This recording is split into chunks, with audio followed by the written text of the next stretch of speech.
You're listening to Music Mythology. My name is Sam Romo, and let's talk about some music.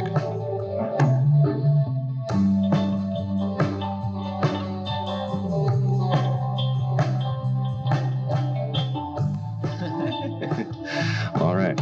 I'm ready when you are, man. I'm ready. Cool. All right. Well, here we go. Episode number 4. This is Sam Romo sitting down with my cousin. Do you go by Jake? Jacob? What do you prefer? Jacob's cool. Jacob. I mean, I've actually been going by just Tobias recently. I kind of just like... Okay. Yeah. Mixing it up. Yeah, just right. It's got some power to it. Oh, yeah. You know? It's unique. It is. It's kind of, a lot of people say that. You're like, oh, Tobias, that's a cool name. Cool name. I'm like, yeah, I guess I should just stick with that. Cool, man. All right. So, Tobias. I know you wanted to talk about, or at least I wanted to kind of talk about Travis Scott for this episode, the majority of it. Only because, I'm just such a big fan of his because I've seen his work progress ever since like his early even like mixtape days. And so when I was in like high school or so, this is when he was blowing up. So this is like early 2010s? No, not even, like probably like 2012 for a little bit, right, but sooner. Early in but the in decade. that, so like it's also kind of linked into this, the SoundCloud boom where everybody was, kind of realizing that culture and music didn't have to be, distinctly linked to you and a record company. Yeah, like and it was hypermarket. It was like things could blow up and culture could blow up like online. And I remember like me and my friends, we're very, I know I was very in tune to that. I was, this kind of like, what's the latest? Who's popping? You know what I mean? And I'm a huge... I was gonna say, it's like YouTube, like late 2000s. That's when YouTube started to generate were these artists that got millions of views, and then you get Bieber and who's another person? There's another one. But you know what I mean? I know what you mean. Yeah. But then in SoundCloud, I agree. It's kind of like then you got more specified. You're like, well, I want a social network to post my compilation, my catalog of what I'm working on here. Exactly. And so it became this like, specifically for hip hop, like I'm a hip hop head, and like I saw that like what Travis was doing, being based out of Houston. Initially, his sound, I don't think people could really tell he was a Houston sound because he was coming through like he was a mixer in the beginning and he was a producer, so he would produce a lot of instrumentals even for Kanye because he signed him on to Good Music at one point, right, as a producer. So he kind of started out with the Sonics, and it seemed like he was really trying to focus on like melody as opposed to a lot of like bassy, trappy, which was really what was popping at the time. He still has elements of that in his music, but in the beginning, because he started standing out, he loved this kind of like nocturnal, nightlife, woozy, very, spacey kind of instrumentals where he wanted to give you a feeling, you know what I mean? So the record or mixtape that like really inspired me or like kind of like really felt like was a step for him in a new direction for his own personal work was Days Before the Rodeo. So on Days Before the Rodeo, there's Mamacita. He had like Big Sean on there, a couple of other people, but like this record kind of like encapsulated a lot of these tracks of that like nightlife party energy. And he was already with Good Music at this point. I think he was, but I don't think he released any like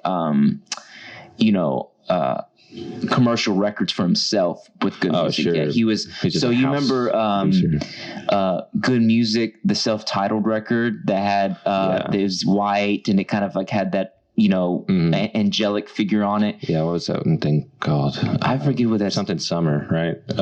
Cruel Summer. Yeah, Cruel Summer. So that record, oh my god, I love that record. It's a good one. That record came out and like it was very, It in a lot of ways, I loved it because it was the first time that I saw like the whole team that Kanye put together when it came to Good Music. You had all these guys like in there with like Click. Yeah. What was the other one that was a big hit?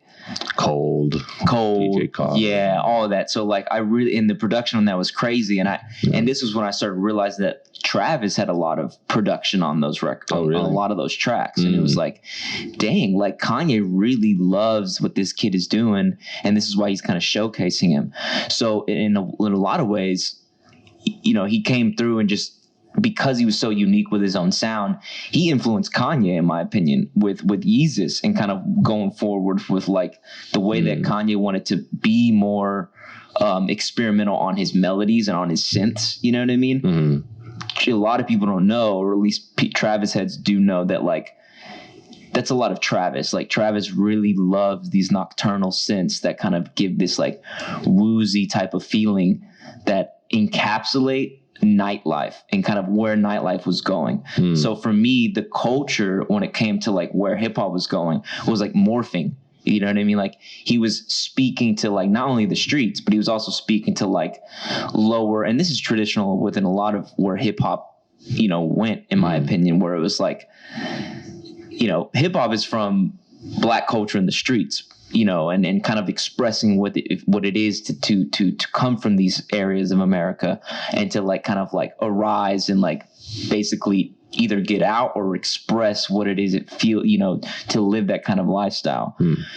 But it started bleeding into the suburbs, you know what I mean? It bleeds into, you know, lower middle class, upper middle class people, and they start to like adopt that culture. Like, oh yeah, let's go out, let's smoke, let's do all the drugs, let's like, you know, let's get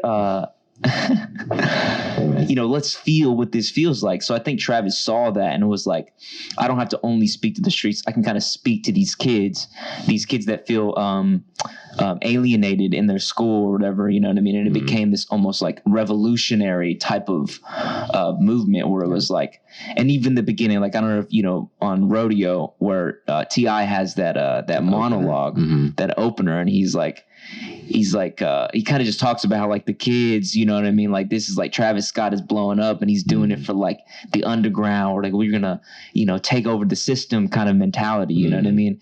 Well, I mean, it's every generation, right? It is every generation, but Travis specifically had like, this is a vision of what the new generation would look like in that kind of sphere. Well, the youth always leads it, especially like, because I've talked about this, and I think, I don't know if it was the Jay-Z one or the Marvin Gaye one, but like that paradigm shift in the market where the adults kind of ruled what the media was talking about or what was popular in culture, pop culture, that shifted, you know, in the late 60s, early 70s with the sales of music, because they were astronomical. They were just outrageous, and it's changed nowadays, you know, like with streaming and SoundCloud, and you don't need a label to get stuff out there, but you have to have something new, you know, something new and different, and that's what's something that is very impressive about Travis Scott. It's like what you're mentioning. We're talking about Cruel Summer. I mean, I'm pretty sure that came out in 2011, right? 2011, 2012, around then, yeah. And so, I mean, I think I saw when I was reading about him, he's 28 right now. Yeah. So, I mean, he was 20. Yeah, he's young. He was real young. 19, you know, like that's crazy. That's impressive. And, and to be included as a producer on such a heavy hitting album, you know, led by Kanye, but you got Cudi, you got Chief Keef, 2 Chainz, Big Sean, you know, I mean, Sahai, the Prince. Yeah, no, and he, I mean, but it's very impressive, you know, that he was contributing, and then and because that was 2011. So when did his mixtapes come out? Was it shortly after that? His mixtapes were loaded, like I think it was either shortly after that or a little before that, days before the Rodeo, and then he stopped at Days Before the Rodeo, and like there was a couple tracks in there like Mamacita, Drugs You Should Try It. There's a couple tracks in there that, like, for me even, you know, lasted a long time. Constantly going back to that mixtape, just been like, this thing, like, is solid. Like, you know what I mean? Like, I can keep going back and getting a vibe to this. Like, it's not just any other mixtape where, you know, an artist comes out with it and just kind of, like, you know, falls within the internet zeitgeist and no one ever talks about it anymore. Right. Like, that also, that mixtape is, people argue whether that one is better than Rodeo, because Rodeo was the first commercial release. And Rodeo also had, again, he was tapping into the indie world, where like on I Get High, he has Tori Moa on there, and Tori Moa does some production, and like also Casey Hill, who is like a pop singer who Kanye also signed. So he was kind of like transitioning, where he was trying to show, like, he's like, I'm in it for the music, and like in it for like, you know, full compositional pieces. And that's why that record has this kind of like grandiose, you know what I mean, kind of like, in a lot of ways, how do I express this, like a statement that like I'm here and like I'm developing a sound and a whole movement that is distinctly Travis. You know what I mean? So that was where, in my opinion, like he separated from Good Music and Kanye in a way. I don't know technically if he was still with Good Music or not, or like what he's doing now, if he's still signed or not. But that was a moment where people just started respecting Travis for Travis. You know what I mean? It was like, yo, we realized that like this man, you know what I mean, is on his own lane, you know, and he's doing his own thing at this point. Right. And I think it's also interconnected where like, you know, you can see his progression within social media too, where, you know, he's meeting with like Virgil and just the whole, you know, ASAP and this whole like underground, like landscape of elite hip hop kind of like culture, which is interconnected with like where fashion is going. Like everyone wants Off-White, everyone wants Yeezus, you know what I mean? Everyone is with the Air Forces, and so he's bringing back, you know, Jordan culture and all that kind of stuff. So it's like, and it spoke to the kids in the streets, you know what I mean? It spoke to everybody. It's like everybody listened to Travis because he was speaking to like pop culture that wasn't so dare say like whitewashed in a way. It was like, you know, he's like, he wanted to kind of like showcase what people in the streets really like resonate with, whether it be video games or again, like, you know, Nikes and, you know, accumulating hype beast culture when it comes to clothes and stuff like that. It was all interconnected, you know? Well, and I'll stop you there because I feel like he I don't want to say he picked up the baton. He started running right next to Kanye. He did. I mean, that's been Kanye to a T. And with him, especially with Rodeo, coming on with heavy hitters. I mean, some really good songs, really good production value.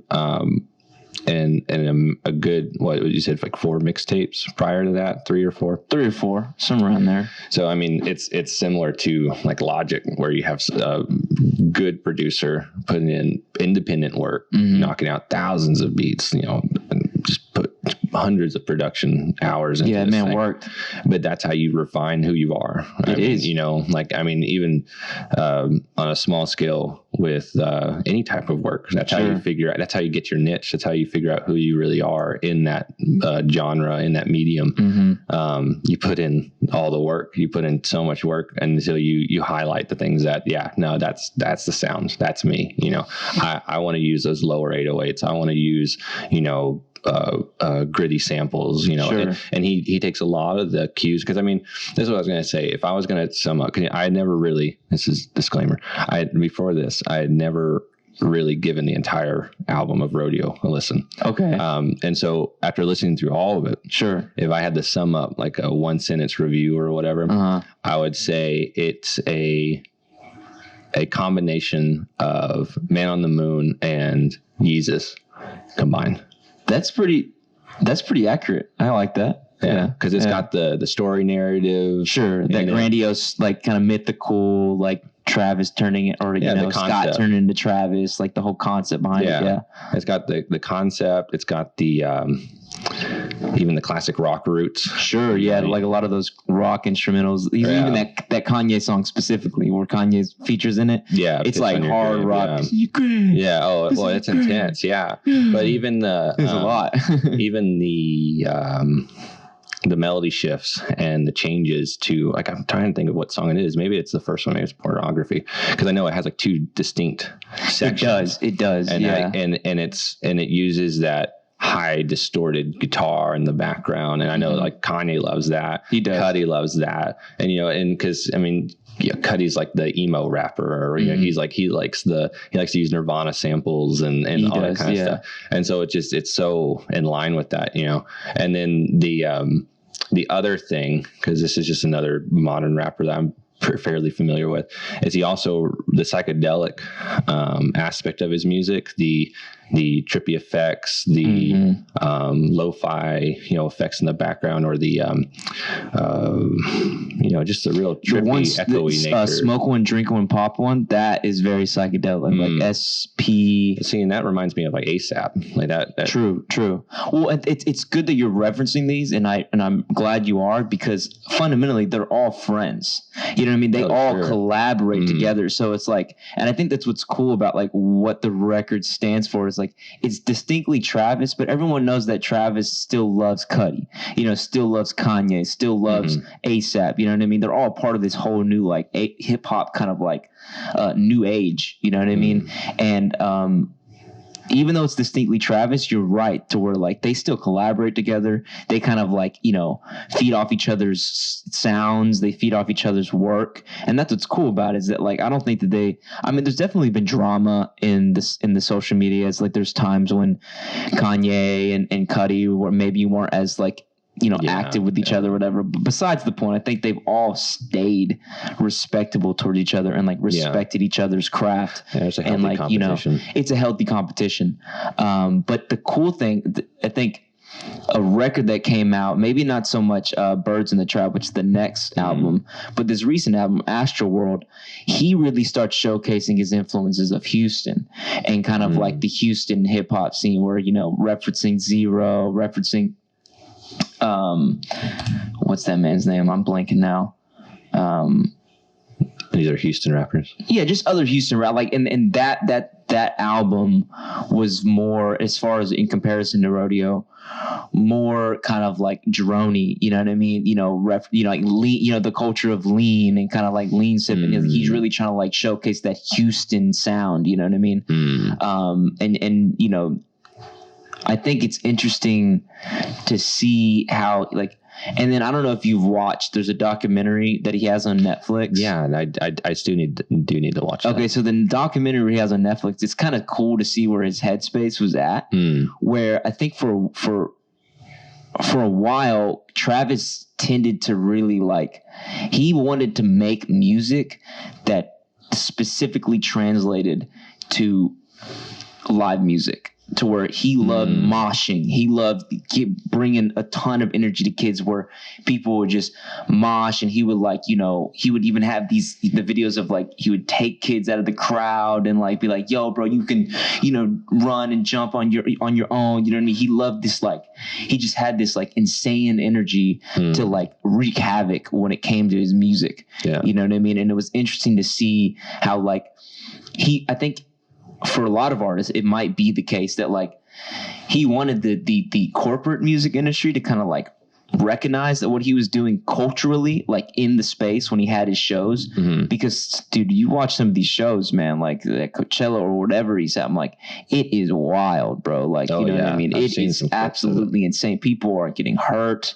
Like, it is dangerous. People don't even care. They love the music so much. So it's so maddening, but like the fact, like that energy, like that energy is crazy. And I think a lot of the times, like I said, he made music for the stadium. He made music for these shows, and it didn't. In the documentary, it kind of leads up to him being nominated for best rap album at the Grammys. Oh yeah, and he didn't end up getting it, and he was very upset by it. You know what I mean? Cardi, right? Yeah, I think he lost the. Yeah, which. And it's interesting to see his emotional state behind it too, because I think, like I said, he thought that like, and he was, changing culture so much as far as like the venues and the way that he was, affecting things. When he didn't get the reward, it was like, what the hell, man? Like, what do you mean? Like, look what I'm doing out here on the streets. Like, look what I'm doing. The kids are like loving this guy. You know what I mean? Yeah. They want him. It's the thing about those awards, though. I know, it's man. More commercialized. It's I know. More about... Did you see recently? I don't want to like divert too much, but it's also related because The Weeknd is also friends with Travis, and they collaborate and music together. The Grammys didn't nominate this man at all. No, The Weeknd. Zero nominations. And after he had After Hours, like the most commercial successful record he's ever put out. Yeah, even it's 80s psychedelic, it's 80s synth, surprised, even the single pop didn't get nominated. No, nothing. Yeah, because that thing was everywhere. Good Lord, and it still is. Dude, it still is. And like, he even posted on Twitter and Instagram, he called them out. He was like, because apparently they were even planning, like they were in the process of planning him to perform at the Grammys. And he was like, no, like this is like you're not even nominating me. This is like a non-invite. Like I'm done. He's like, I'm not even gonna like do this anymore. He's like, you're disrespecting me. You're disrespecting my fans. Like this is ridiculous. You know what I mean? And this literally happened like 2-3 days ago. You know what I mean? And it was just like, yeah, like what the hell, man? Like, are you like, are they? Has he won Grammys for his past films? I don't know. I need to look that up. Here, let's take a second. I'm going to look that up. Okay, cool. Where'd my phone go? I could probably get my phone. Yeah, here we can take it. It looks like here he's won 3 times. 2, 3, 4, 5. And has been nominated 6 times. Okay. So they've paid homage to his work in the past, but to not do it now is weird. You know what I mean? But no, I mean, going back to Travis, I don't know. Maybe it's also because it's like, you can't deny the fact that like music affecting culture is so interconnected to what's happening politically right now too, where a lot of what's going on with like this new hip hop kind of explosion is that it is interconnected in the same way that happened in the 60s, 70s, and 80s with like a revolutionary movement. You know what I mean? Like it's this like liberal left like middle finger to the system that everyone's trying to like throw out. You know what I mean? Or it's like, let us stay free, you know what I mean? Let us express ourselves. Let us express where we're from and all this kind of stuff, which it's problematic. You know what I mean? It's like, you want to have that path. You can't care so much about commercial, response. True. Because I mean, that's like, but see, there's other rappers that are more conscious that can talk about that stuff, and they still have these huge successes, like Kendrick, or J. Cole. Yeah. Oh yeah. But like even J. Cole, like what Kids on Drugs, like that was a pretty heavy album, and that didn't get like it got attention, absolutely, especially from hip hop heads, but. I don't think that got nominated for anything. No, and it wasn't that kind of record. It wasn't a commercial record, right? In the sense that like the production was very, and that's the line you got to cut back, and very like Yeah. Well, and that's the interesting thing. Like, any type of song composure can be like a formula. You can hit all the right points, and now you have a good method for a pop song, and you just keep using that method until you get something. But then you have more conscious people that maybe they do both. They like to do both. Sure. And like Kanye. I'll even throw Kanye in that category where he's got some monstrous pop stuff that like he's drawing inspiration from a lot of other pop cultures, and it's phenomenal work. And then like a majority of like 808s and heartbreaks, 100%. And then but then you have stuff you have stuff that's more critical, but it's like Kanye was more, it's almost like self-critical. It's like when he would talk about things, he's very braggadocious, but then he would also, I guess these last 5 years, you've seen him more internalize things that he's talking about and feeling and stuff like that. And I don't know. That's the type of music I prefer anyways, is that conscious, complex type of composure where you're relevant, not just because I want to be you, not just because you have all the things, you have all these flashy things or you've achieved things, but because of your character, what are you promoting, Sure. What's your message? What is your goal? Right. Yeah. And that's why I am more, just as a personal preference, I am more picky. I'm picky about all music. Of course, but when it comes, as you should be. Yeah, well, but when it comes to hip hop, especially growing up in Duncanville and being the audio video production classes I was in, everybody in there wanted to be a rapper. Everybody in there had their music preferences, and some of the rap, like I could get the beats and the melodies were really cool, but then just the context of the writing was just kind of, it was flashy. It was like, I don't know. It wasn't. Yeah, and yeah, again, and that's even a debate within the hip hop world too. It's like, are you a conscious rapper, or are you just for the culture? Like where are you at? You know what I mean? Like I don't. It's tough because I do enjoy, that that braggadocious kind of rap, and I think it has its place. But in the same sense, it's like in the you know, on the flip coin, you also want to listen to, and I do try to find underground stuff, like people who really are from the streets and like really speak about like, you know, the problems they have in their communities, which is fundamentally very, and in my opinion, opportune for this time where, you know, everyone's talking about what happened with George Floyd or what's going on with the Black Lives Matter movement and all that kind of stuff. It seems like hopefully more people's eyes are on Black culture. Not to say that like they should be, how would you say, glorifying, because I think that happens a lot too, where people glamorize the streets in a way that like is unhealthy. You know what I mean? And I've seen it. Exactly. And I've seen that happen to people I know too. And that's why like I'm very interested in hip hop, not only because of, you know, the more glamorous aspect of it, but the fact that it is very much so linked into the problem of politically that we still have with the communities in America. You know what I mean? I actually wrote a film. It took me like 3 years and I'm working on it right now. Called Sawin, but in the film, there's kind of based in this 2012, 2015 era of SoundCloud or whatever, where it's blowing up. There's this character named Ray, who's a rapper. He's from the streets. He wants to blow up. He's kind of like, you know, going for that dream. But his friend Ruth is not so much. He's still from the same area, the same streets, but he's a little bit more disciplined. He realizes that a lot of the culture that he's expressing, the way he's living, is fundamentally going to be detrimental, whether it could be costing his life, his, you know, legal reputation, going to jail, whatever it may be. You know what I mean? And tries to be a mentor towards him to get away from it. But ultimately it doesn't work out because he's so influenced by hip hop culture and the culture of the streets that he still stays there. You know what I mean? And this is a problem. Like, I don't know if you ever listen to the Joe Budden podcast every now and then, but I recently watched one where they talked about, what's this man's name? Let me look it up real quick. There's been a problem with, there's a new genre kind of coming out based out of Chicago mostly, and a little bit of New York called drill music. And so drill music, like this man named King Von, is King Von, and then also who is that man's name? Let's see. And this is in relation to.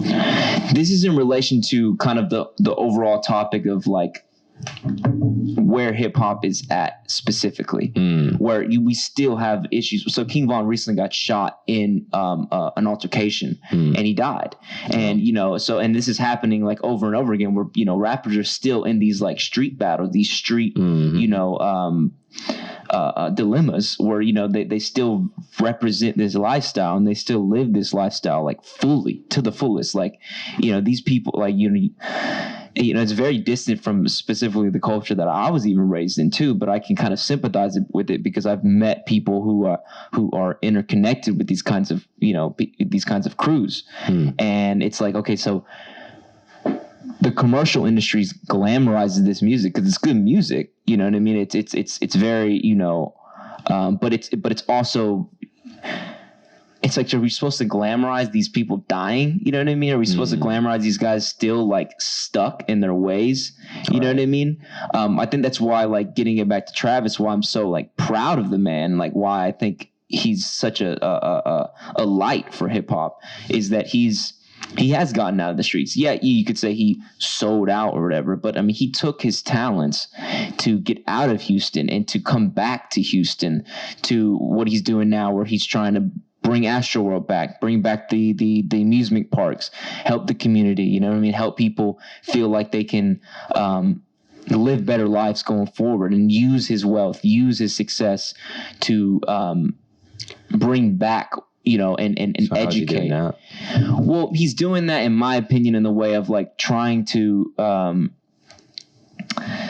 I mean, like I said, so in the documentary, you can tell he's still very much so connected to Houston. He's still very much so, like, he loves his roots. He loves his family there. He's in contact with the mayor. Like, they kind of brought him up there. I think there's a Travis Scott Day now, and so like Astral World was like a amusement park over there. Right. That I think at some point, I don't know if they're still going for it. He wants to invest money into it and re-innovate it and revamp it and stuff like that.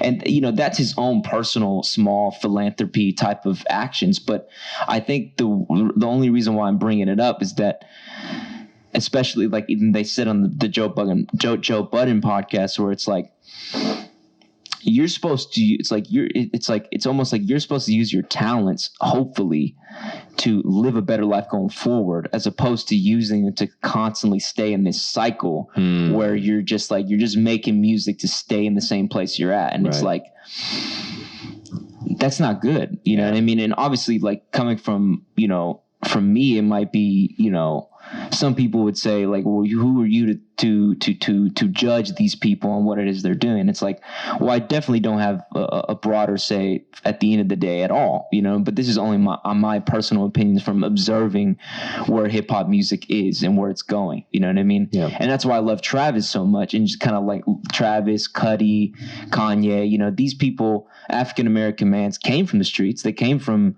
you know, disenfranchised communities and used their talents to live better lives, you know what I mean? Kind of get out of the streets and to broaden their horizons as what it is that they could be and who they can become and kind of the good they can do in the world. You know what I mean? And that's a hot button topic, you know what I mean? I don't know what you know, your opinion on it, you know, is, but that's kind of where I'm at the moment. Well, I mean, I think any mode of expression is awesome, especially when we're in because I'm a big communication person. Sure. I don't care if it's broken English. I don't care what it is. If you want to talk, let's talk, you know.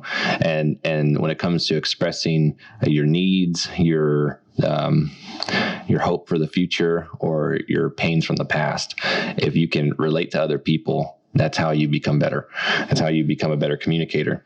And if anything, that's a common thread in almost any artist. It's in the word. It's art. They like to articulate. They want to express. And so, you know, you get a lot of characters. There's so many characters in the hip hop world. Like what you were just talking about, you get some people that are more formulaic and they want to create a formula that sticks to the street lifestyle. They only want to talk about, you know, the braggy stuff, the crime or the drugs they take or you know, typical stuff. Yeah. But then you have the other people, you know, more like the people you just listed, you know, and throw in Kendrick and J. Cole and all these people that they balance that very well. They do. They have the hype songs, the stuff that's in line with that type of thinking, but then they have the more reality stricken stuff, the stuff that gets right to the nitty gritty, whether it's a personal story or reference, or it's just something that they felt, you know, that weighed on them. At this point in time, it's been phenomenal to see. I mean, that's the crazy thing about modern times is, I mean, we talked about this in the past podcasts, when in the 60s, 70s, 80s, if something happened, you know, an artist could write something about, you know, like the Kent State shooting, you know, that happens. Neil Young writes a hit single the day after Crosby, Stills, Nash and Young get together that week. They record it, they release it. Ohio's a hit, and it's a rebellious song. It's a hard hitting song. But it had to be played on the radio.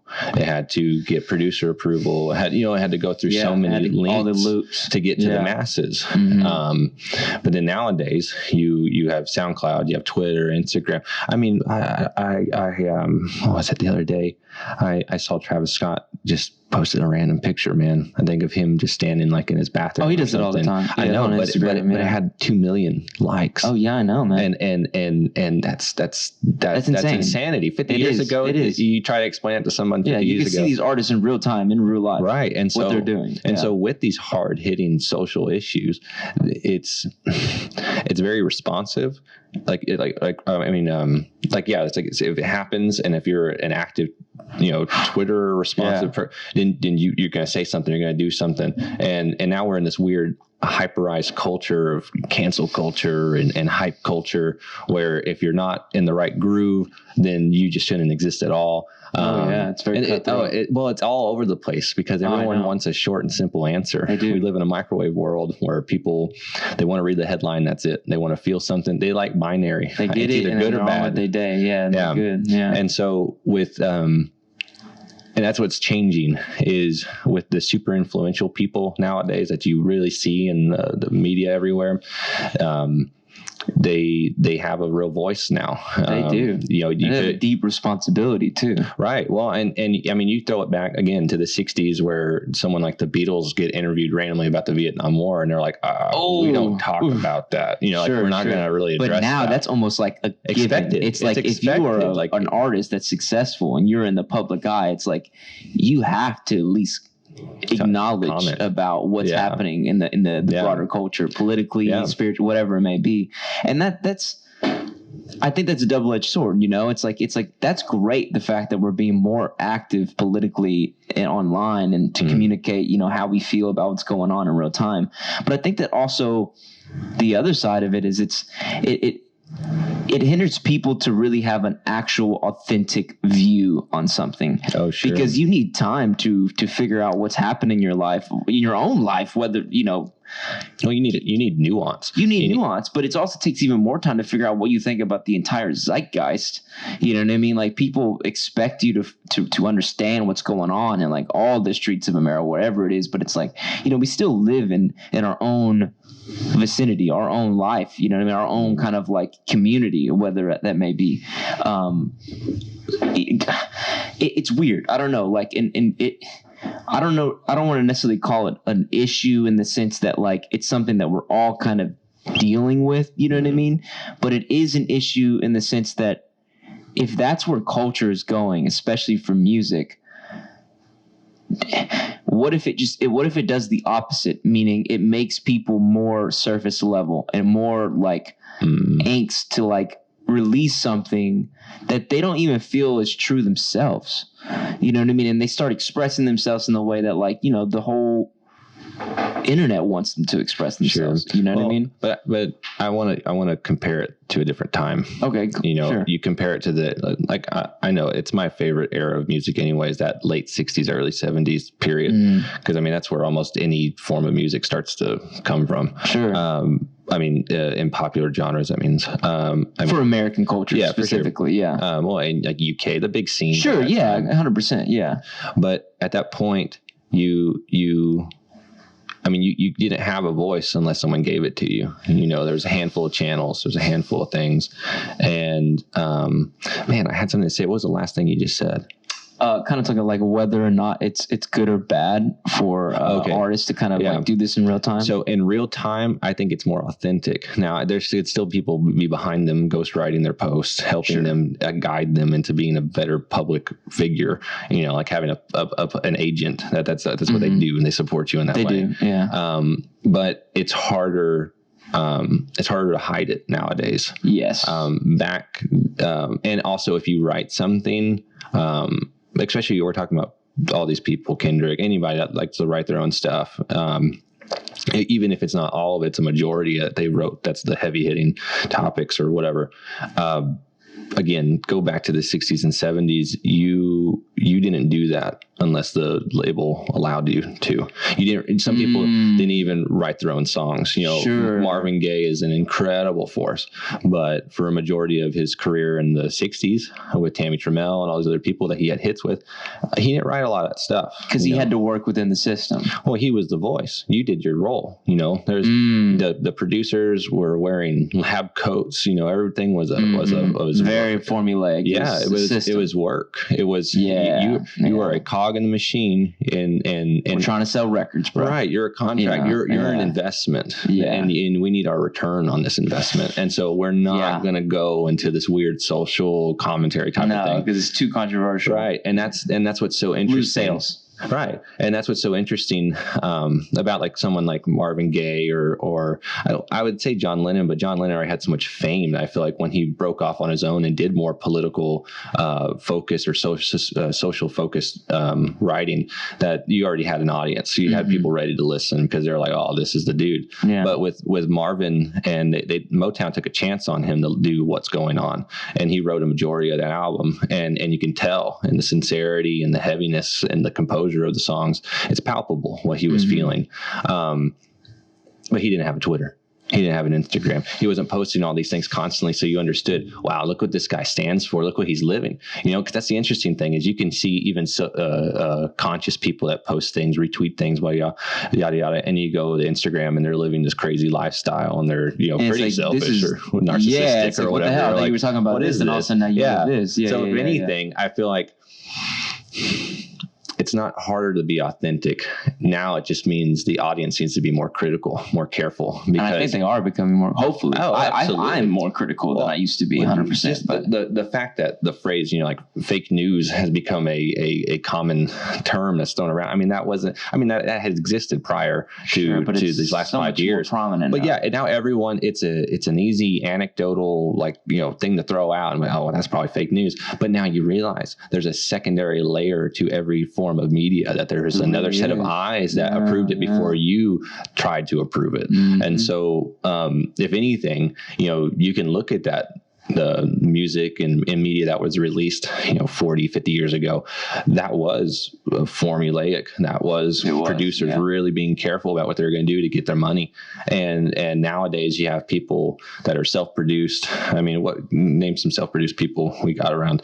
Is Frank Ocean I would say, I think he was a part of he was a part of a label. He was with a label from the beginning, but now he's fully he just does I think he does his own little independent thing. Yeah. And more people are going. I think Chance the Rapper. He's that's a really good example. Yeah. Fully independent. Even winning awards being independent. Yeah. And to me, that's the future. Not just because I don't want to say this and sound like an industry person or whatever, but saying you had the right connections, you had good relationships. At this point, it's all that, like it's always been. But if you can hold it down and you're totally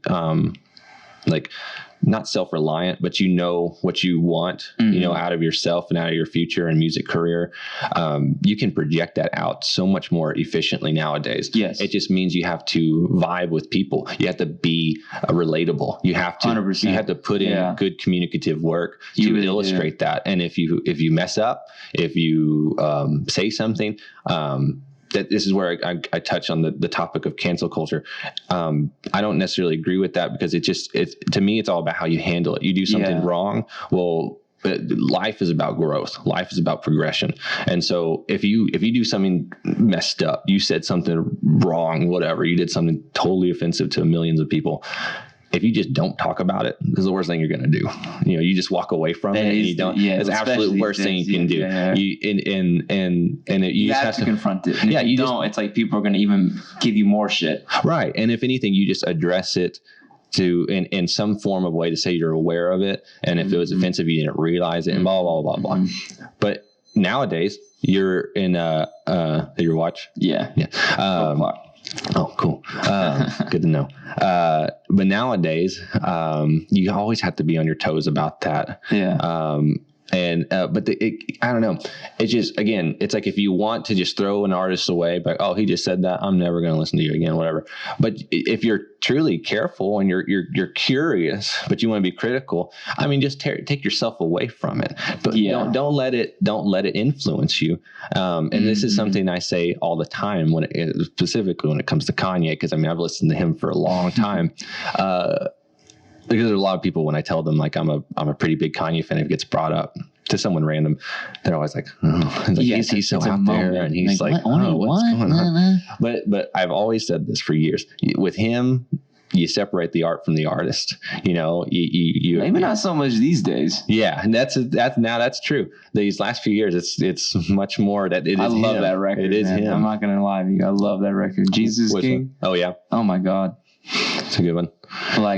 I know it was so controversial in the beginning, and I was even I waited like a day or so because I was like, dang, you know, like, this is going to be his Christian record, like the most explicitly Christian record he's ever made.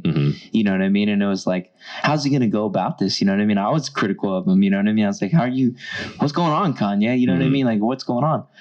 And it came out and like, it really resonated with me, man. You know what I mean? I think he took this approach, and I don't know if you've seen this, but he recently had an interview with Joe Rogan. Like, he kind of goes into like the process of that time period when he was making that record, and how like when he was doing those Sunday services things, where like it was very visceral for him. Like he really felt, and he still does, that God is speaking to this man. Like God is speaking to this man to lead a community, to bring community back into the physical space, you know what I mean? And to actually kind of like resonate music on a level spiritually that is different in the way he's ever done it in the past. Where, you know, a lot of those shows, you know what I mean, is completely contrast to the shows that he had before when he was riding off of Yeezus, when he was standing on the stage platform, and in the platform and stuff like that. He talked about how like that was like his global commercial, you know, ego Kanye that still is probably there to a large degree now, that was, you know, pushing him to just be more extravagant in the culture and to have bigger waves. But as he transitioned into making, you know, Jesus is King, he was like, I want to make a record, no curse words or whatever, you know what I mean? Trying to like really express his Christian faith. It was like, dang, you know what I mean? Like, I mean, in my opinion, the production is like spot on. Like, I mean, it flows. It is full. You know what I mean? That whole record, between everybody that was on there, you know what I mean? It was like, it resonated with me only because I still feel like I am still very much so a Christian, in the sense that like I'm still figuring it out, and it's interesting to see how other people are figuring out their faith as time goes on. You know what I mean? Was Travis on that album? I don't think he was. I don't think he was. But I don't know. Like, I don't know if we want to go down this route in the sense that like, talking about reputation and like people using their platform to, you know, express political ideas or whatever. That's what Kanye is doing right now. And I think that's what Travis is sort of doing, but he does it more explicitly and like less consciously. Like in Astral World, there's a lot of movies like Stop Trying to Be God. Like there's religious elements to like the way that he views himself. There's spiritual elements to it. You know what I mean? And, you know, we're talking about kind of like the ground roots, like political battle that's kind of going on, but I also think that there's like a deep spiritual battle happening, you know what I mean, where it's like, you know, artists now, and there always has been a mystical, psychedelic, you know, kind of like angst that people are trying to express, that they feel like, you know, whether it influences their musical talents or whatever. But I think that that's also kind of like what people are seeing, where like you're talking about, like the veil is being lifted. You know, people can see what you really do in your private life as being a public figure. You know what I mean? And specifically with Kanye and Travis, like everyone's eyes are on these people. You know what I mean? Like you're talking about. I don't know. What's your take on Jesus is King? Did you like it, or what was? Yeah, I mean, I thought. See, I felt like some. I haven't listened to it in a few months. I own it. Sure, it's been a little bit. Yeah. Yeah. Yeah. Actually, I think I have every Kanye record on. Do you have it on vinyl? Mm-hmm. Is it blue? Yeah. Mm-hmm. Well, you need to show me that. Yeah, for sure. Yeah. Yeah, actually, I think I have every single one of them. I even have like a bootleg of the Life of Pablo. Oh yeah. Did you get that at Josie? Yeah. But I honestly, I don't. It's not fresh enough in my mind to give like a real strong criticism, like track by track level. But I just remember one thing I thought of walking away from it was some of it felt rushed. Like some of it felt like it didn't match. Now I think it matched some of the production level, like on Ye. But to me, it's like, it's not bad. I'm not in no way am I saying it's rough or anything like that. But to me, it doesn't have like a finesse that Kanye had, that obsession with, because I mean, so many people have talked about, and I know he's still like this, but so many people when they work with him or just experience him at work, they constantly utter how much of a perfectionist he is, how constantly he'll mull over things. And with that one, again, I can't think of specific things off the top of my head. But there was just certain ones where I was like, yeah, it just, there's a couple on that are a little lackluster for sure. But it just, I don't know. The album itself, I don't know. And if anything, I think he had a lot of good practice. He emerged himself with that church style that he had. Very gospel influenced. Right. Well, I mean, he always had those influences, sure. But now I think that it was total immersion, where it wasn't just, we're all here for the sake of my own clout, but we're here to experience, and I'm involved. Yes. I'm just here as well. Sure. And so I think that's what this album radiates. And then he has that other album with the choir, right? It's a lot longer. It's like outtakes that he, like live sessions that he did when all those Sunday sermons. I'm pretty sure that's what it is. I forget what it's called. It's almost a similar name. It almost looks the same as far as the album cover too. But that, to me, it's like, that's what this album was. It was like a representation of what he had immersed himself in. And it was very interesting, very different, but also we had just experienced, was it, no, I guess it was the year before when he did the record a week thing. Ooh, yeah. With like Daytona and like in Kids See Ghost, and like each record had like 7 tracks on it. Those are good, man. Yeah. Oh, it was fantastic. Those are amazing. But like, I guess I'll focus on Ye and Kids See Ghosts. That was much more introspective. It was much more self-criticism or just expression of himself, not of what he wanted, I don't know, like the lifestyle he was leading. And it was almost like a catalyst towards where he was going, like, obviously because it came before. Yeah. But like, well, and again, I mean, I was reared in the Christian faith that, I always understood that you were born, a sinner, you were born flawed. And so that is, to me, that was the practice. The practice of Christianity was being self-critical. You don't expect yourself to have all the answers. You either rely on God or you rely on your community. You push yourself to become a communicator, and you're critical, and you don't got it all. Don't ever think it's an ongoing process. Yeah. And your relationship with God is continual. Yeah. But your commitment is also involves, again, that self-criticism. Don't ever, like, at least, and that's me. I mean, that's how I've always felt it, that it was like, don't ever feel totally comfortable and confident like you got it all. But move in confidence, because you're in a healthy mindset. If you interact with a problem, you got the prerequisites towards making the best decisions you can make day by day. Yeah. By having this faith. Well, you have a formula for endurance. You have a formula to handle hardship and realize that it's not forever, or you realize that, a mistake you made, if it's not you, then prove it. Don't do that anymore. If it's not your character, amend your mistakes. Take action to, and realize that it was just a performance of someone that you're not. And getting back to like artists that we look up to, it's almost also very frustrating when, whether they're Christian or not, you see people who through their success, and I'm not naming anyone specifically, I can't even thank anybody specifically, but they don't even have that awareness of their own like shortcomings. So it's always frustrating to see that, where it's like, you're not even taking the effort to like communicate with us, communicate to yourself. You're just kind of like riding on this wave of like your success. And it's like, that's so narcissistic of you, bro. That's so messed up, man. Like, what are you doing? You're not growing. Like, you just reach this pinnacle and then all of a sudden you can just do whatever the hell you want. It's like, audiences see that. Audiences see that authenticity and see like that you're not really taking the effort to keep growing. And that's how you lose your following. That's how you lose people. You know what I mean? Because you're still a human being. You know what I mean? You're still a human being that expresses themselves. And if you feel like, again, whether being Christian or not, but if you feel like they're not really staying on their spiritual path and they're not trying to be transparent with you, you're like, screw you, man. Like, what are you doing? Like, that's not cool. It doesn't feel genuine. It doesn't. And I think that's how his last albums have resonated so powerfully with especially with his last album, I assume, reach new audiences that never tried to respect his work before.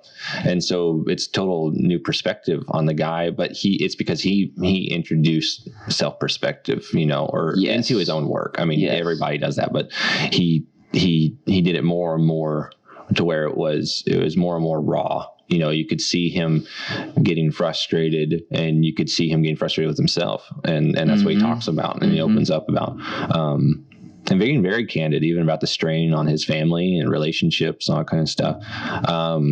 But yeah, very, very interesting transition for him. Going back to Travis, to be completely honest, I don't think Travis does that as much as Kanye does. You know what I mean? As far as the kind of like, he definitely has introspection in his music, but I think Travis loves where he's at culturally. Like he loves his cultural influence, where he is still on like a narcissistic wave. Yeah. And I don't necessarily say that it's bad, but that's just kind of where he's at. That's just the practical aspect of it, which I'm happy for him in the sense, because like he's kind of living it looks like he's just chilling, you know what I mean? He's doing his thing. He's like reaping the success. He's still,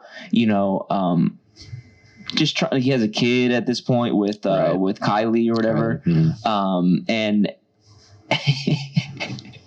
I don't know if you like follow him like on Instagram, like see stuff all the time. But recently when PlayStation 5 came out, I guess they gave him one, but they also like wanted him to like just promote it. And the way they promote that it's just hilarious. There's just one meme where it shows how like people talk about PlayStation 5 is so big, bro. Like it's so huge, bro. And like he basically, I don't know if it was him or someone else, but they put the PlayStation 5 like in some metropolis or whatever, because like on Halloween he dressed up as Batman. And like some metropolis or whatever, and then they put him in his Batman suit at the very top of the PlayStation 5, so where it's like he's just standing there like he's like at the top of the world. He's like in his penthouse or whatever. It's just hilarious. But that's like classic Travis. Like he's at the top, narcissistic. Like I'm the man, bro. You know what I mean? Like I got all of it. You know what I mean? Which is, it's entertaining. You know what I mean? Whether or not that's like morally acceptable or not is kind of besides the point. It cracks me up, bro. Like I love seeing people kind of like flex like that. Yeah. You know what I mean? And he just flexes. He just he flexes all the time. It's hilarious, bro. Yeah. Well, I mean, he knows what he wants and he exudes it. I mean, you look at anybody like Kanye's come up, Childish Gambino. I mean, it's a lot of the first couple records are normally like more. It's almost like you have to do that though, right? Like it's almost like you can't let people think that you don't care about yourself, and that's a very distinctly hip hop thing too. You know what I mean? The ego, it's definitely there in rock and roll, 100%. Like it's not like it's not, but I think it really exploded with hip hop because and even like Logic talks about it a little bit when he first came out with Incredible True Story of like I Am the Greatest or whatever. Like I remember listening to interviews, he was saying like, dude, whether I am or not, that's besides the point. I have to let y'all know that that's what I think about myself. Right. You know what I mean? Because if I don't let y'all know that's the kind of confidence that I exude, well, you're not going to take me seriously. Yeah. You know? Yeah. Or you have to read between the lines if I don't throw it at your face. Exactly. Yeah. And not everyone does that. So because sometimes you gotta like on the shit. But that's the difference maker for a lot of heavy hitters in the music, in any industry. Sure. That's the difference maker is I know you don't know me, but I know you will. Because I know who I am, and I know it's going to be. You don't think I got the juice, but I got it, bro. Yeah. And because I mean that's the only way. Again, when I was in media tech in high school and in college, and meeting all those people that had those ideas of like, oh man, I'm going to get in the booth, going to change it up. I'm going to be the next thing.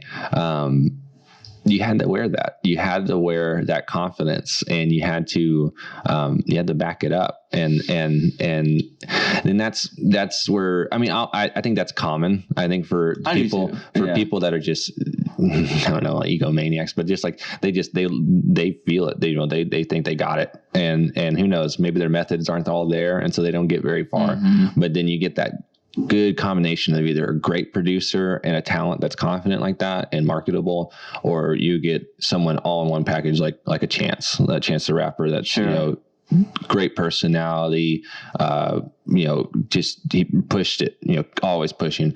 And then you get success. And if you get success with that ego up front, like a sail. It's like you're using your ego as the sail to push you forward, and the more people that get behind you, it's like the winds get stronger and stronger, and you just feel like, yeah, see, I am the man, I am the greatest. Like, what are you talking about? That shit. I'm selling out the stadium. Shut up.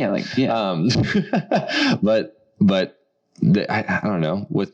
I guess there's a lot of rappers that are still in that headspace, but I think the real self-critical people, eventually they evolve. They get out of it. Yeah. Getting back to what happened with Kanye. Yeah. Well, I mean, like anybody, or like with Cudi, or there's been a lot of those shifts happen either because of something personal, or they have a child. Like that's pretty common. Life stuff starts happening. They realize that it's like ego isn't everything. Yeah, and I'm not the only one involved. And I think that's what happens a lot in the music community, where if someone does get really far with a big ego, that they accumulate a lot. They get a lot of not just assets, but relationships that they can lean on and learn from. And when you get to a certain point where it's not worthwhile anymore, or you're realizing things that are more complicated and harder to achieve, and you want to challenge yourself, then you start interacting with other people. You cross mediums, you cross genres, you start messing with things,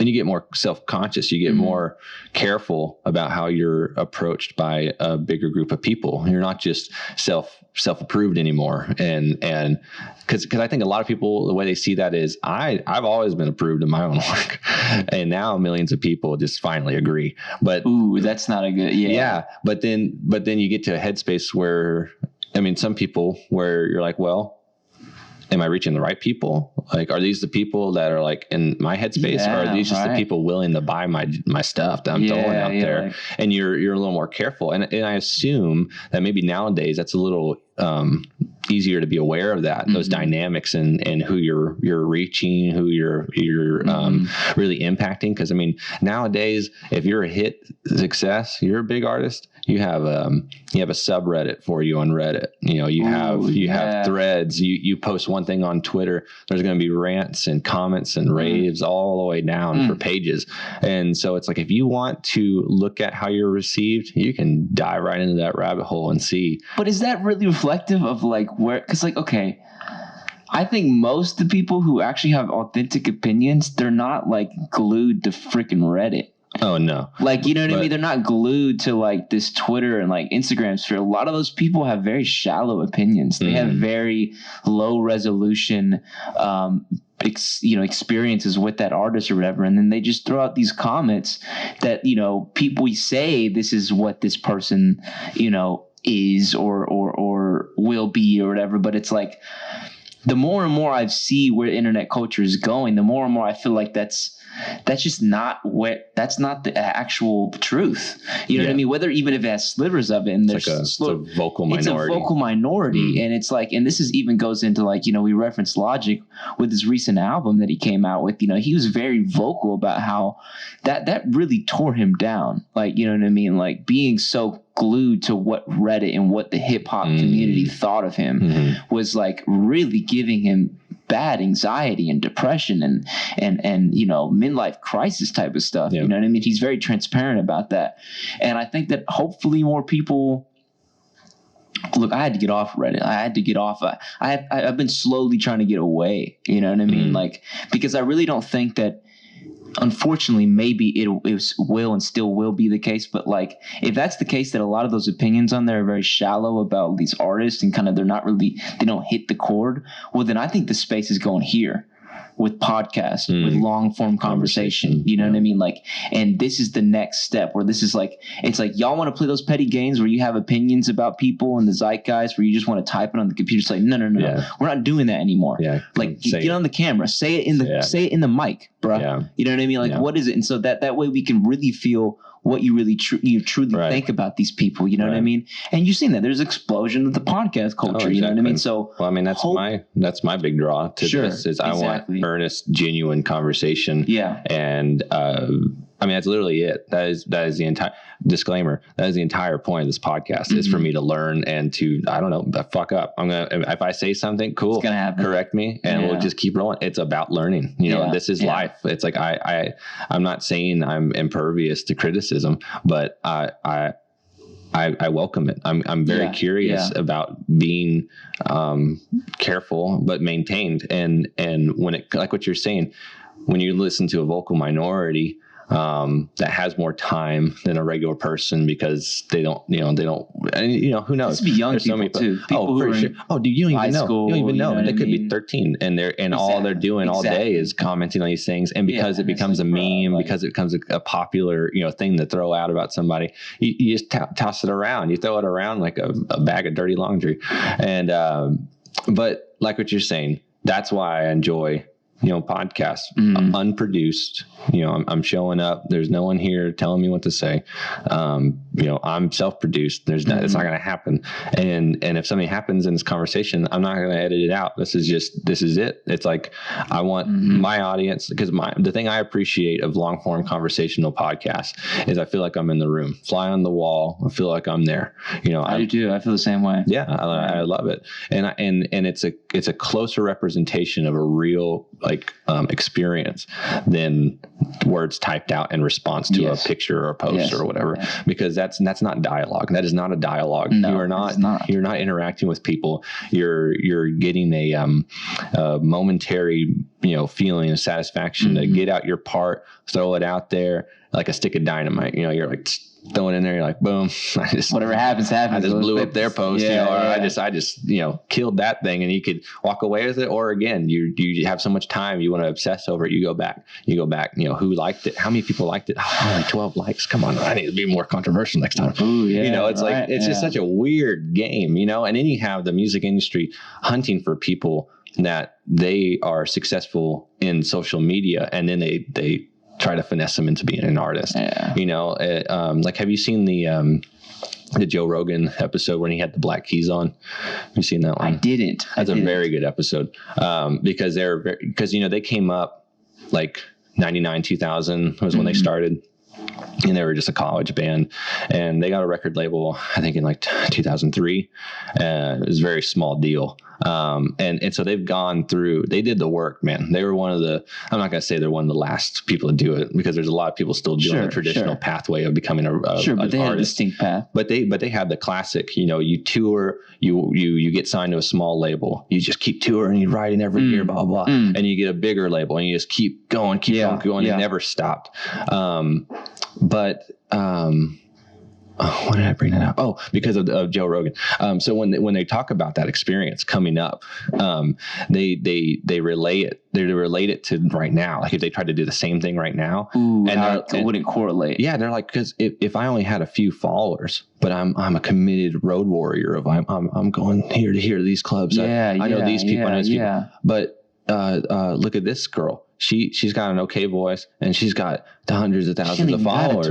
Yeah, and because he's just posting stuff on SoundCloud, and it's like, look at how many followers they have, though. It's right there. So let's jump on that. And so it's like because they talk about that specifically. Patrick Carney, he really rants and gets frustrated about it. Yeah, because he's like, that's ridiculous. Yeah, it's ridiculous. And so it's just weird. And so I'm curious how that'll affect like pop music, because I don't really listen to the radio like when I get in the car. I just tune in my phone and run with what I want to listen to. Stone Age. You listen to the radio, bro? I'll call you trash, bro. Trash. No, I'm being a little bit facetious, but it's sort of true. But I don't. I gravitate towards curated playlists, curated genre. That's where the culture's at, though. That is where it's at. But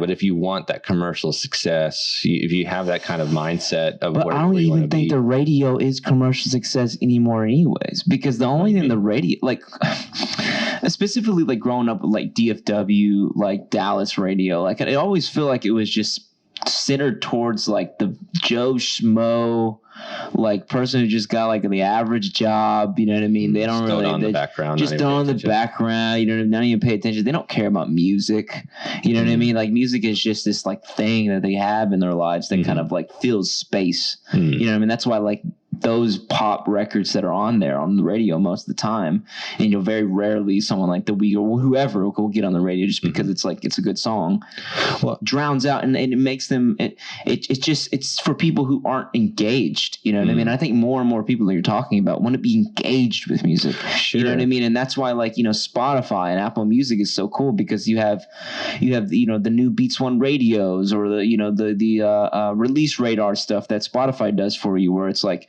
it'll recommend what's popping out as far as pop culture goes, but there's all these other people who are kind of independent that you can look at and see what their trajectory, and maybe you might be interested in their work, and you can dabble into that.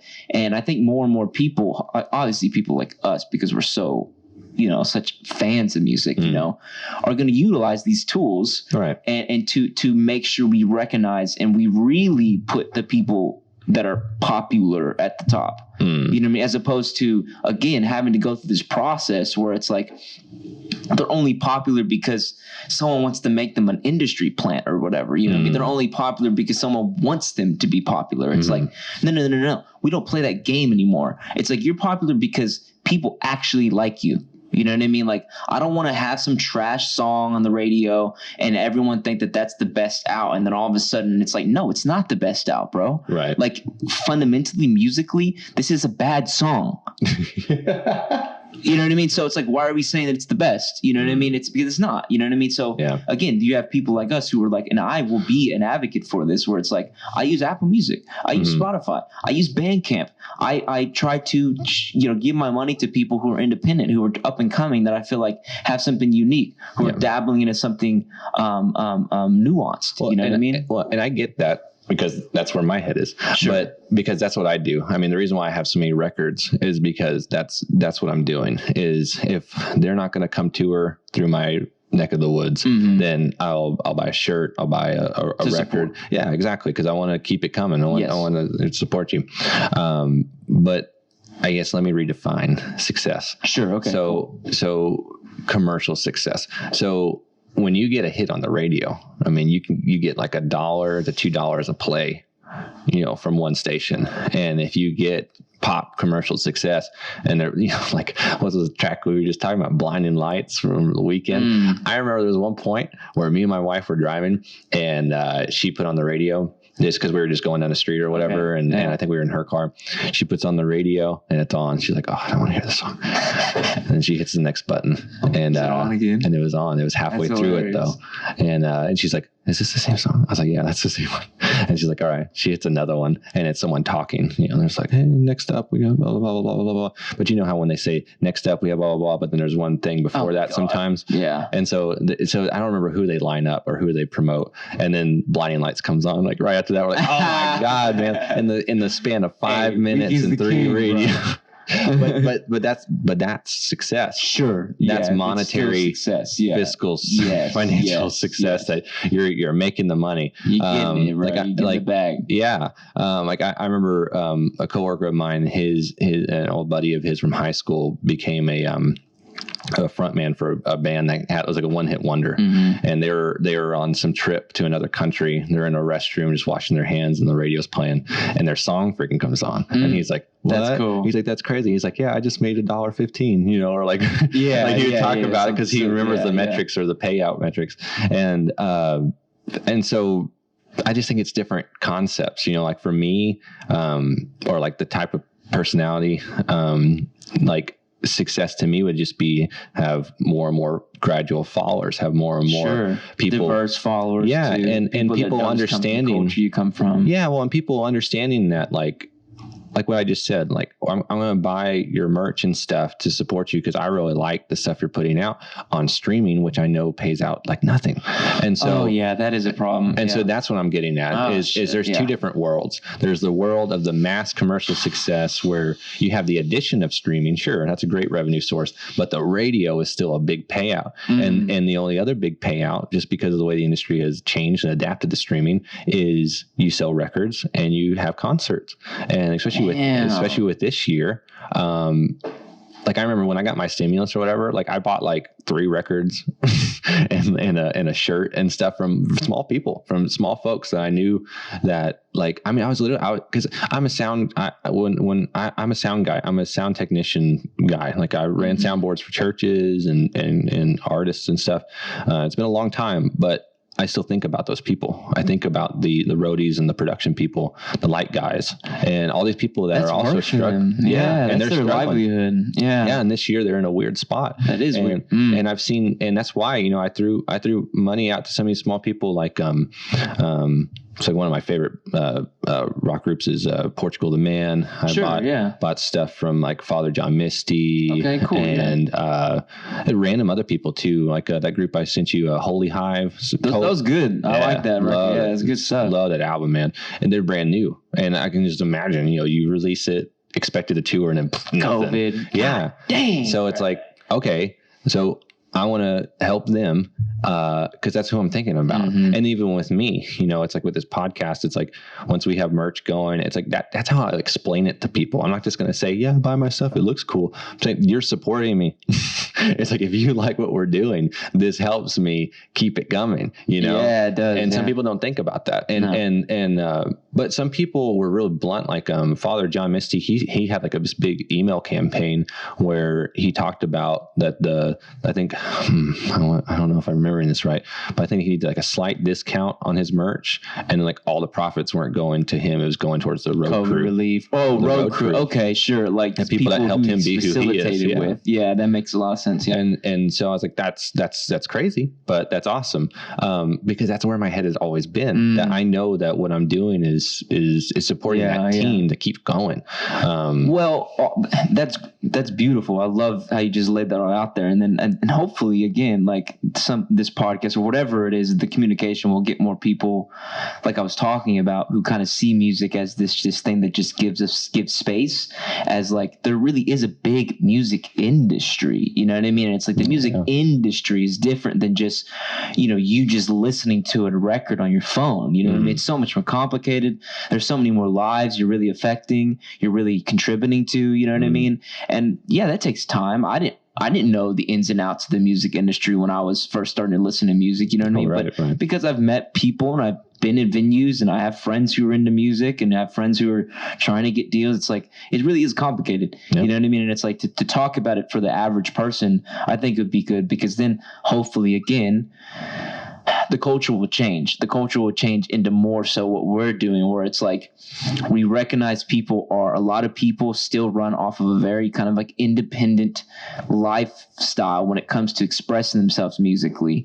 And we as consumers need to take responsibility to help that stay going, especially if we love it so much. You know what I mean? It's like, if we love music so much, why are we not, you know, paying out? You know what I mean? It's like, and it's not easy for everybody. You know what I mean? I've recognized that, like, you know, music is a budget. You know what I mean? Like, right. Well, and streaming, and it has really thrown that off, I think, with people. It has. Because, I mean, I remember, like, my dad's always been a big music person, and he would buy CDs and yada yada. Same. But it was always like an investment. You know, it's like, if you have the Blueprint on CD, then, oh wow, you're a Jay-Z fan. Like someone either told you about it, and so you're like, oh cool, I like Daryl, so he told me it's a great album, so I'll throw down $15 and grab it, you know. And then in the late 90s, whatever, and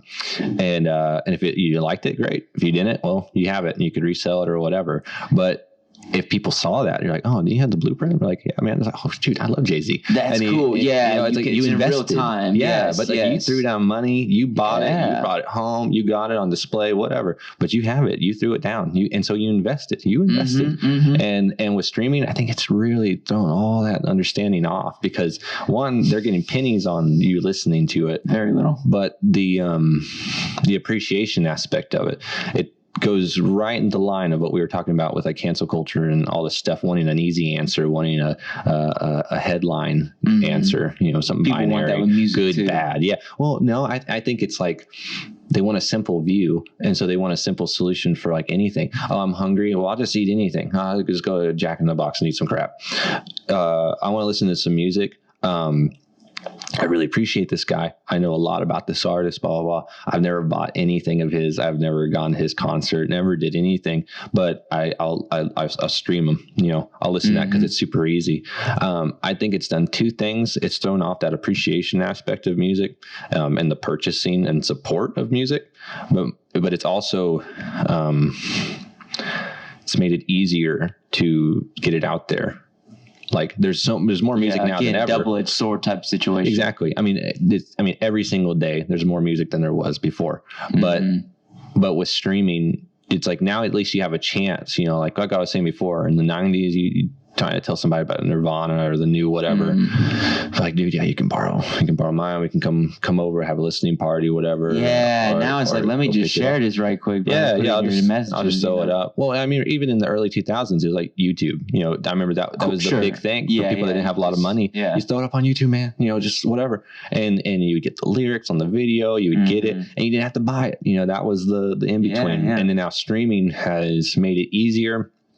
But it's like it's a lower level, in my opinion, of appreciation. Now I'd stream all the time. I stream daily. It's like very easy. Bro, I mean, but that's what I'm getting at, is that if you are doing that, thinking that you're genuinely supporting them, you're not.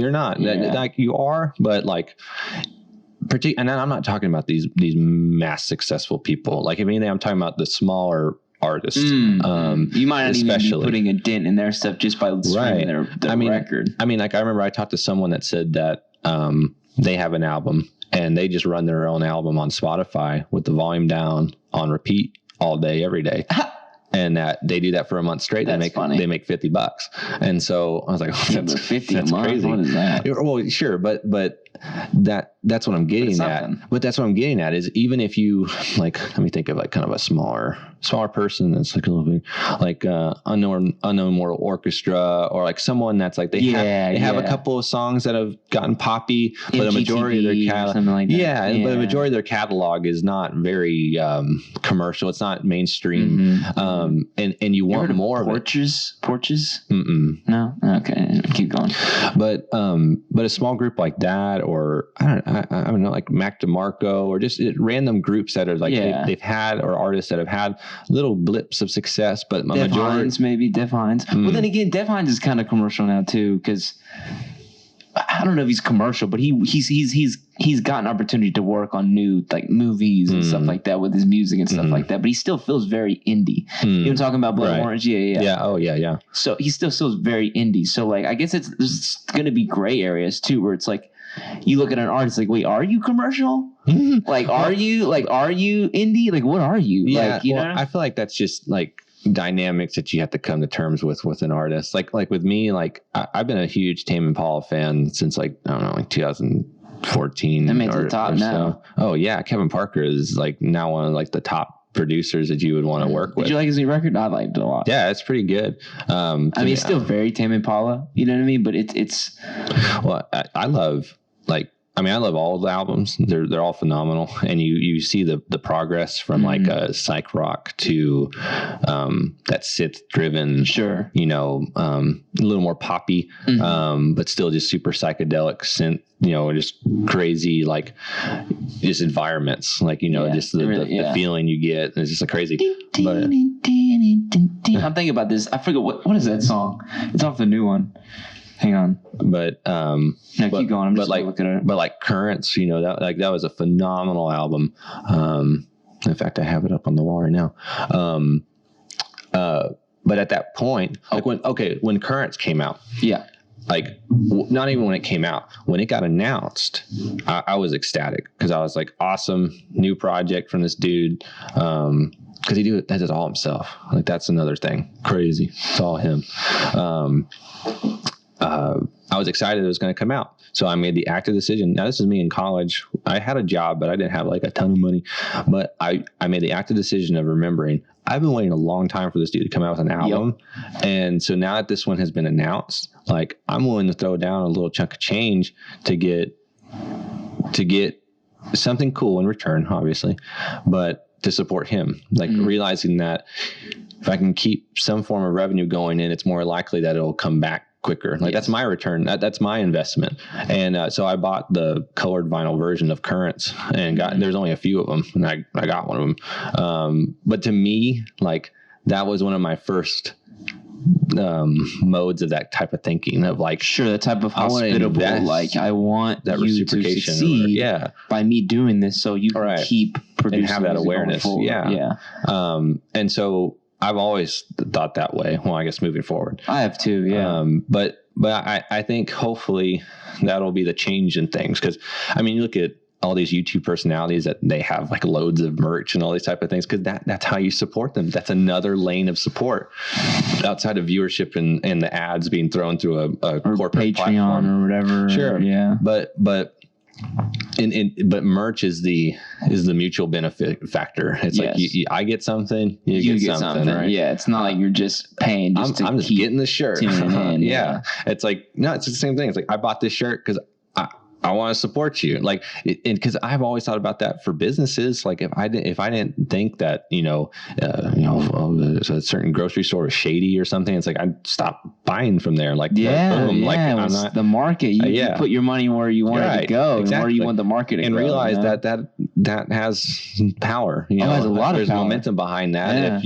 Especially if you're in a place of influence and you're telling people like, I don't support that person, because then it'll ripple out. But to realize the power behind your dollar, and when it comes to an artist, I mean, that's how you're going to affect them. That's how you're going to affect change, or just a cue to them. Like like with me, like I'm watching the amount of followers and the amounts of views and downloads. I'm watching those metrics, and as an artist, you see the money come in from your merch selling out overnight. You're just like, oh wow, it's like I have a base. Like I have people that like actually appreciate me, and it's not just a cue to like have that confidence still to hold true to what's got me here, but it's like now I have comfort in my confidence. It's not just I have confidence; it's that they're supporting me, and I mean monetarily, like I'm a little more okay. Yeah, and then also you develop a responsibility to the people who love you. Where it's like, people get in the artist gets in that position where it's like, dang, I got to keep creating because they want more. Right. You know what I mean? Like they want more of this stuff. You know what I mean? So it pushes the artist to even be better too. Yeah. If the artist is just in a vacuum, how are they ever going to get better? You know what I mean? If no one supports them or shows them that they like what they're, you reinforce what it is that they do, they can't grow. They can't see that their growth. They can't see how it's affecting people, in the culture. You know what I mean? Yeah. I don't know. I think it's good to have these conversations just because, like I was saying, like wherever music culture goes, ideally, personally, I would like to see it go that way where you're talking about, where people are more conscious about like, supporting their artists and supporting the people who they get, aesthetic and music pleasure from. That'd be great. Whether that's the case, like broad scale or not, I don't really know. It feels that way for me because I think I still, the people I interact with, we're young, we're already kind of into the new zeitgeist of where culture's going, you know what I mean? And we take the time to really like educate ourselves on all of these things. I don't know how many people really are doing that, but we'll see what happens, Well, to me, it's almost like this approach, it's all for the sake of genuine connection. It's like I'm connected to this artist because I'm supporting them. They've affected me, through their work. And it's almost like we're getting back to the roots of where we were again 40, 50 years ago, where it's like you threw down the money because you supported them, and people had listening parties, man. I mean, it's like you come over, we're going to listen to this album and just appreciate it, just really critique it and listen to it. And so there's different levels of that. And nowadays there's so much music, so much popular music that, like what you said, I'm sure there's maybe millions of people that use music like that. Just throw on some FM station in the background and just let it roll, Pandora in the background, whatever, just let it roll. Yeah. And it's just, I do. There's so many times, like every now and then, like I'll like what kind of music you like? And then also I'll be like, just listen to Pandora. And I'm like, what, bruh? like what? Like, again, coming from me, like, you know what I mean? Sometimes I get my own like tunnel visioned cultural perspective where I'm like, bro, you're outdated. Like, you know what I mean? What are you doing listening to Pandora, bro? You ever heard of Spotify? Like, you ever heard, like, you know, Apple Music? You know what I mean? Right. And again, like, that's a personal flaw of mine sometimes, but it does point to, like, where it's like, there are probably still a lot of people out there who treat music that way. And it's like, absolutely. And again, like, sometimes my ego gets involved and I'm like, well, that's trash. You know what I mean? Like, what's wrong with you? You know what I mean? But I shouldn't be that way. You know what I mean? Right. But, you know, I'm just being transparent in the sense that if I do get in a conversation and I'm around somebody who still treats music as this background type of thing, I'm like, taken back. I'm like, what? Yeah. Like, what is wrong with you, bro? Like you listen to music, like. but I feel like with either, I don't know if it's a generational thing or maybe it's the influx, like the oversaturation of like information and social media that has like kind of worn people out. Sure. They're like, I just want, because like, again, I think that's why this form of a show is popular, is because it's very genuine. There's no, you can tell there's no one telling me what to say. There's no one really influencing things outside of just my own thought. And when you start applying that to more and more media and you're like, oh, like if I'm really careful or if I'm like really appreciative of this, like I can maybe get more satisfaction out of the experience by realizing like, oh, like I didn't just play that song on my phone because I heard it on the radio. It's like I was drawn to it for some reason. It talked about something. The guy comes from, you know, the artist comes from a background that I can relate to, you know, like there's so many options out right now that you can find your tie, you know, to your own preferences and characters, and you support that. And so I think it's getting away from, well, if it's on the radio, they're getting paid, the records, you know, they got a record deal. So they're making money, you know, it's like, it's really changed. It's like they have to tour, they have to sell merch to get their money. Yeah. And so, I mean, again, like we're aware of that, but I think especially the more that artists open up about it, because more artists have been much more open about they need to start communicating to their fans the reality of their situation. Well, I mean, like that's why I cited that Joe Rogan episode with Dan Arbach and Patrick Carney, the Black Keys, that like, I mean, Patrick just goes in like with his frustrations about, you know, even him making an album and presenting it to Warner Brothers because he's technically under contract with them. And then they just took it and then threw it in a library and they're like, yeah, we're not going to release it, but it's ours. So it's just going to sit. And he's like, I put in like a lot of work. You're not going to release it. Yeah. And so there's just so much stuff involved that hopefully with more of these conversations and people like that do have a platform and can just open up about it, that consumers will be a little more aware of their impact. But I don't know. We'll see. But so back to Travis Scott. Because he just released an album last year. Astral World. Yeah. Oh, no, I thought he did another one. Didn't he release another one after that? No, I don't think so. It's the one I thought. Well, he released Jack Boys. Okay. Jack Boys is it's kind of like a mixtape, and I like that record. Yeah, this one right here. Yeah, that one. Yeah, so that is the last, I think, full project that he released. And then again, maybe let's make sure. Do you think the single "The Scots" was like a taste of a future thing? I know, like, I'm a huge Cudi fan, and I'm always in high anticipation of his next project. The Cudi track. Yeah, the Scots. Do you think? Wait, what was the question about that one specifically? Like, do you think that's like a precursor to, or like an opening act kind of thing? Like they're just kind of testing the waters for a collab record. Yeah, that would hope so. Man, I think that'd be fire. But I mean, there's definitely already like on Cudi's like, let's see, Kid Cudi, your library. On Passion, Pain, and Demon Slaying, the one with Travis called Baptized in Fire. And they've already kind of gotten a feel for them for both of them working together. So if they came out with something, that'd be pretty dope. Dude, well, granted, though, I wasn't really a fan of the Scots. Like when the record came out, I was just like, dang it. Like Travis, like he's still doing this Travis thing, you know what I mean? And Cudi seems a bit disconnected because I think he's been working on a lot of film stuff and like he's not really, I don't know. Like I don't know if the record would be what I would want it to be, you know what I mean? Well, I would want something like Kids See Ghosts, where you listen to a track like let's see, like Fourth Dimension, and Kanye led on that one. Like that was like a Kanye more centric idea. Sure. But then you listen to something like, because in my opinion, like I know, because to me, Reborn sounds more like a Cudi song to me. Yeah. And then there's that other song with something in Fire or whatever with that, and they use like a Kurt Cobain sample. And like those, like you can tell, like to me, it's like that's more like Cudi to me. Yeah. With the Scots, that single, it didn't sound like that. It didn't sound like it was two styles cohesively kind of like interchanging or making sense. It sounded like Travis being Travis and Cudi being Cudi. Well, no, to me, it was more like Cudi was trying to up his trap game, yes, his kind of like ego braggadocious and the effects, his ad libs in the background, not very Cudi style, you're right. Yeah. And the, cause I think they put it when they filter his voice and they oh my God, what's the word? Auto-tune? Auto-tune, good Lord. You're good.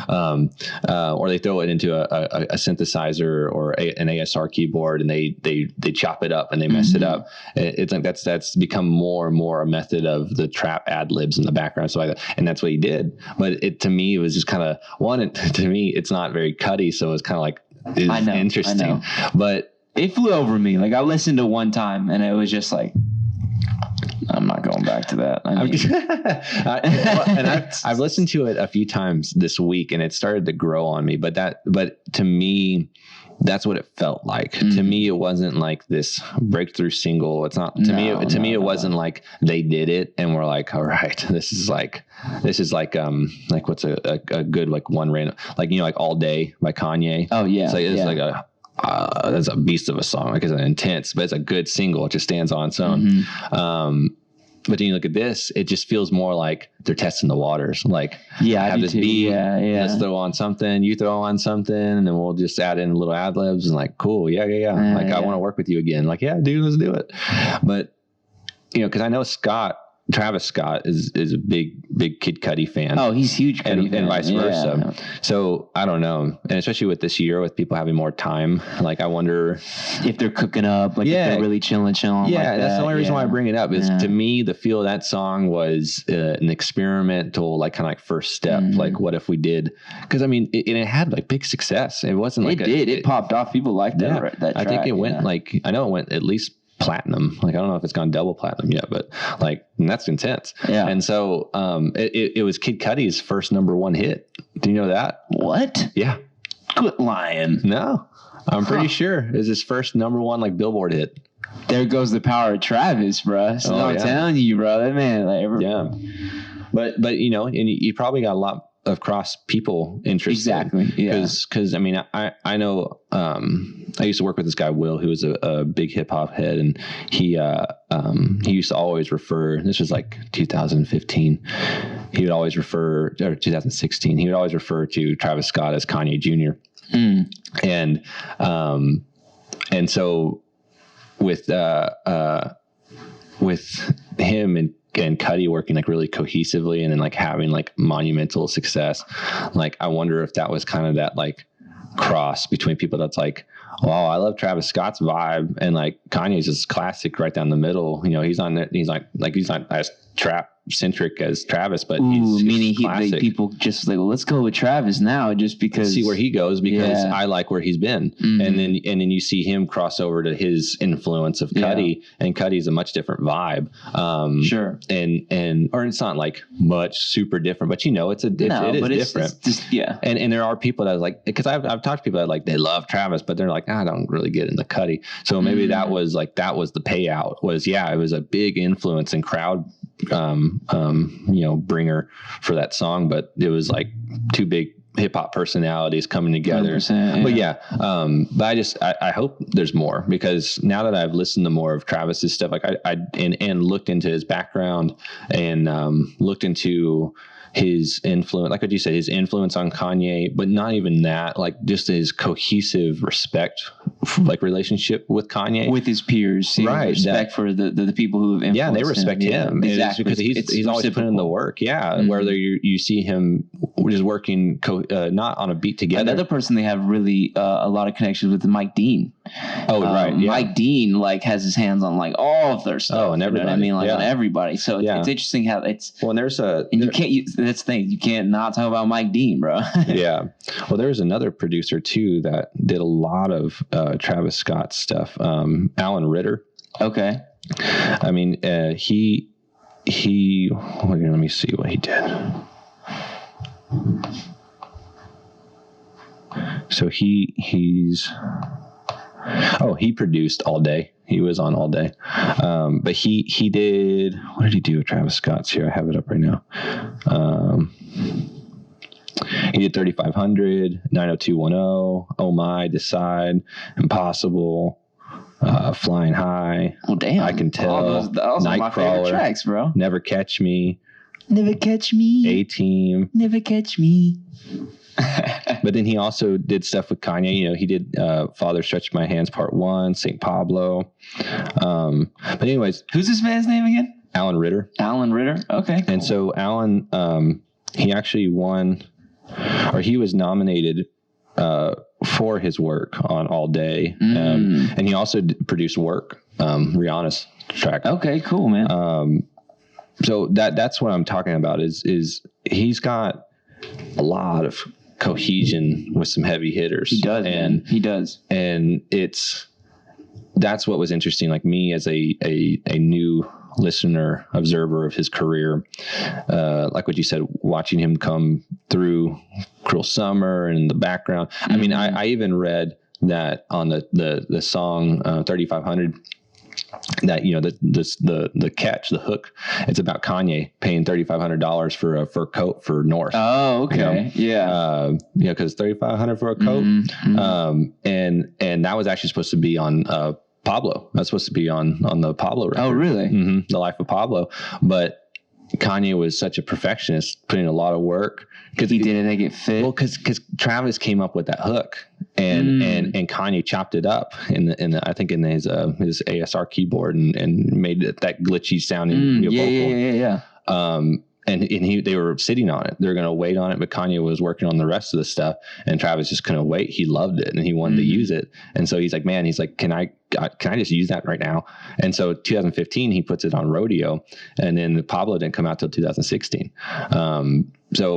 But that right there, I mean, I just find that very interesting that Kanye had that lined up, but then he's like, all right, yeah, no, you can have it. Nothing wrong with it. Yeah. You know? And so it's like you have all these people working with him, and then you have them giving him stuff, and there's so much cohesion. There's so much respect. Yeah. And that's been like the monstrous like framework, or not monstrous. That's been the impressive framework of his career. So it wasn't just this young dude that got lucky or whatever. No. He started taking it very seriously as far as the business. He was always pushing. Yeah. And then when he got into the right group, he didn't take it for granted. Yeah, and he didn't do stupid stuff. No, he didn't. Like he was very careful, and like we said before, he had done so much work, like some of those other people we talked about, like Logic, just put thousands of hours into their productions, that he had figured out what his calling was, what his siren song would be to his fans. Yes. You know, this is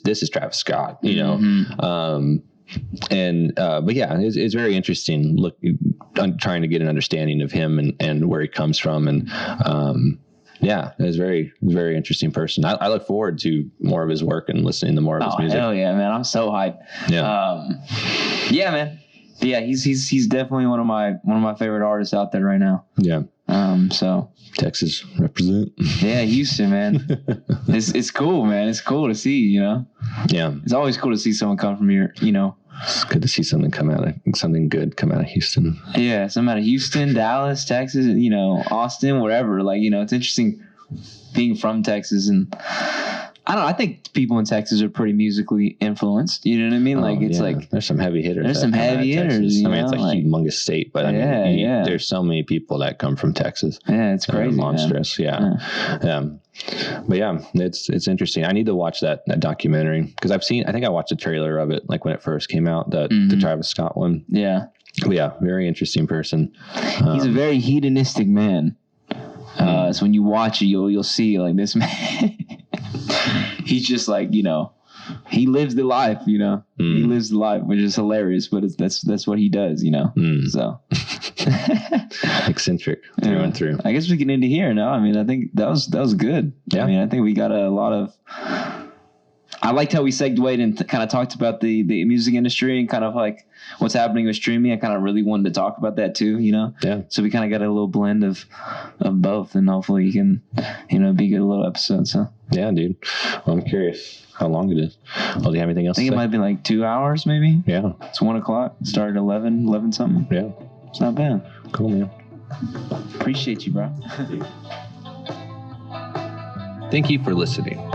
For more episodes, visit our website, musicmythpodcast.com, and follow us on Instagram and Twitter. Goodbye.